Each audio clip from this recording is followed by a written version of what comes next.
Hello and welcome to a very sunny Imola racetrack in Italy for what promises to be a pretty special day, because Wheels is here to drive this. It's the Lamborghini Huracan Performante, which in essence is the fastest and most potent V10 production car Lamborghini has ever made. It's also, I'm sure most of you will remember, the car that caused all that controversy a few months ago by lapping the Nürburgring in 6 minutes and 52 seconds. But we won't get into that here. I'm going to keep that can of worms screwed firmly shut. But what I do want to do is, before we go out and drive this, I want to sort of walk around and show you some of the key technical changes, because this thing is so much more than a regular Huracan with the wick turned up.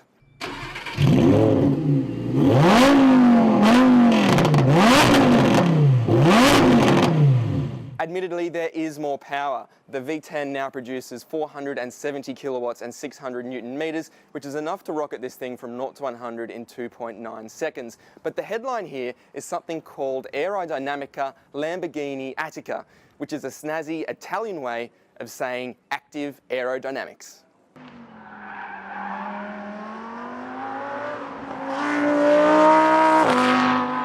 Okay, so the fun starts here at the car's nose, where there's this new forged carbon fibre front splitter.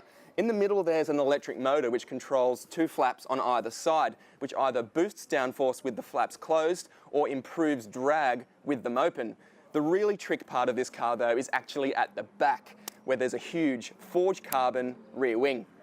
Okay, so the rear wing is actually hollow, and air can rush down the back of the car through these air boxes here, into the wing and out through some little vents along here. The clever part of this though is that the two air boxes on either side have an electric motor in them that can operate independently of one another. That's what Lamborghini calls aero vectoring. And the idea is that in a corner the car can read things like yaw rate, steering angle, and will shut off one of the motors to block air to one side of the wing to increase downforce on the inside wheel. And this effectively helps the car turn into a corner.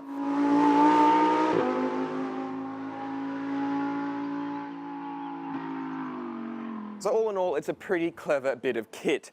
And there's also revised suspension that works with a new Pirelli tyre. The gearbox has been optimised as well for faster and better shifts. So I think it's time to go and drive it and see if this thing lives up to the hype.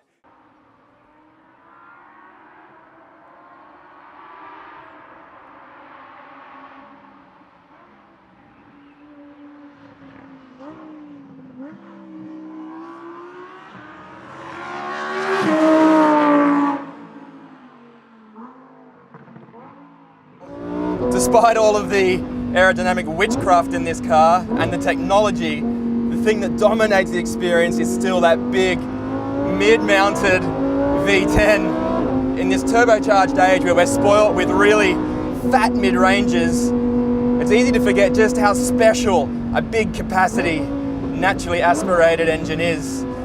This car has the optional dynamic steering which quickens up the ratio, and it's super fast.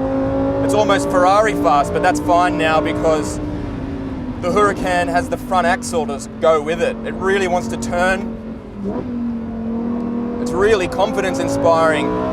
It telegraphs understeer and oversteer really nicely. It's a car that wants to work with you to go fast. And that's not something I was expecting to say when I climbed in this thing this morning.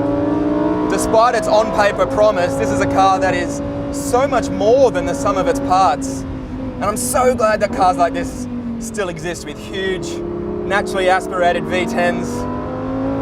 And that's it. I'm going to sign off now by shutting up and letting you guys listen to this thing at full noise.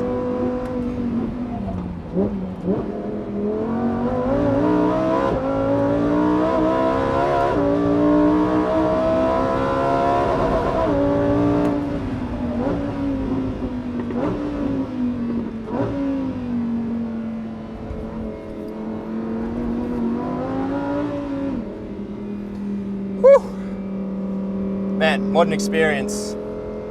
Lamborghini's hardest, fastest, newest V10 car at Imola on a sunny day.